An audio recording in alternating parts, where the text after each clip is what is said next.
अस्सलाम वालेकुम व्यूअर्स।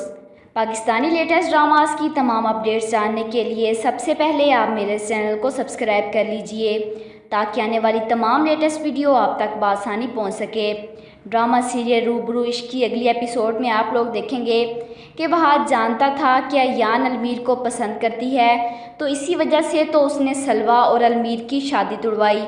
और ख़ुद इससे शादी करके हमेशा के लिए अलमीर से दूर कर दिया। और जब उसे अयान के मुंह से पता चलता है कि वो अलमीर से मोहब्बत करती है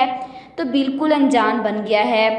अयान की बीमारी, सलवा की शादी तुड़वाना, खुद उससे शादी करना, अलमीर के भाई को इन सब में फंसाना, जानता भी था कि गोली उसकी बहन ने चलाई है, सलवा के बाप को भी उसकी बहन ने ही मारा है, तो वजह क्यों नहीं पूछी उससे। ऊपर से सलवा पर जुल्म की इंतहा की हुई है कि उसे किस वजह से मार पीट रहा है, जब उसे पता ही नहीं है कि अयान अलमीर से मोहब्बत करती थी और सलवा ने उससे शादी कर ली थी।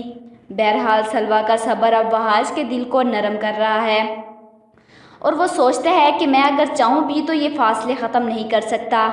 दूसरी तरफ अयान का रिश्ता अपनी मर्ज़ी से कर रहा है, उससे भी ये बात बावर करा देता है कि तुम्हारी शादी का फ़ैसला हमारा मामला है और ये बात मैं तुम्हें पहले भी बता चुका हूँ। अयान को उन्होंने जितना सर पर चढ़ा कर रखा हुआ था अब उसके तेवर बर्दाश्त नहीं हो रहे और जब अयान को पता चलता है कि अलमीर को झूठे केस में फंसाने वाला और कोई नहीं बल्कि उसका अपना भाई है तो वो उसके सामने डट जाती है और उसको धमकी देती है कि मैं अपने आप को ख़त्म कर लूँगी अगर आपने अभी और इसी वक्त अलमीर को ना छोड़ा।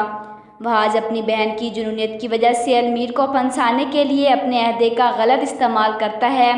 और अब इसी बहन की वजह से उसे फिर से अलमीर को रिहा करना पड़ेगा, लेकिन वो कभी भी उसकी बात नहीं मान सकता क्योंकि अयान की अलमीर शादी का मतलब है कि सलवा और अलमीर को आमने सामने ले आना और इस तरह तो अयान का राज भी खुल जाएगा कि वो कातिल है। आप लोगों की क्या राय है, क्या अयान का राज खुल जाएगा? कमेंट बॉक्स में अपनी राय का इजहार ज़रूर कीजिएगा और साथ ही साथ मेरे चैनल को भी सब्सक्राइब कीजिएगा। Thanks for watching.